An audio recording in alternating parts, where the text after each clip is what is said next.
এই ইসরোতে যারা কাজ করেছেন বেঙ্গল থেকে 28 জন আছে।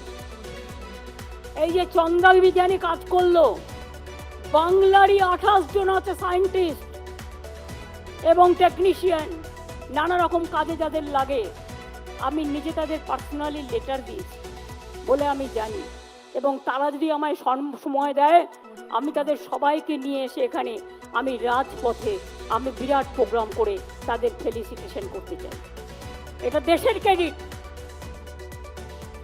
আমি একটা জিনিস অদ্ভুত লাগলো, ল্যান্ডিংটা লোকে দেখতে চায়, ল্যান্ডিংটা হওয়ার সাথে সাথেই অন্য একজনের ছবি ভেসে উঠলো, তার ভাষণ ছুড়ে এলো।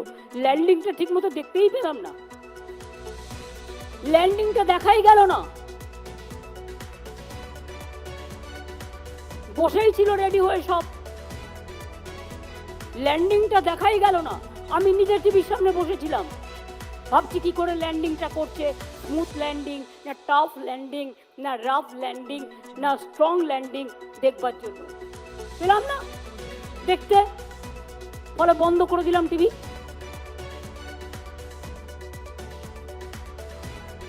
এর আগেও আপনারা জানেন ইন্দিরা গান্ধী চাঁদে মানুষ পাঠিয়েছিলেন, সালটা 69-70 এই সময় হবে, আমি তখন খুব ছোট ছিলাম। আমার মনে আছে আমি কাগজ পড়তাম, তখন আনন্দবাজার পড়তাম, এখন পড়ি না। তখন আমি দেখেছিলাম একটা স্টোরি বেরিয়েছিল, ইন্দিরা গান্ধী যখন চাঁদে পৌঁছালো রাকেশকে জিজ্ঞেস করেছিলেন উপর সে হিন্দুস্তান কেসা লাগ রা হ্যায়, ও বলেছিল সারে জাহাঁ সে আচ্ছা। এই কথাটা আমি আজও মনে রাখি।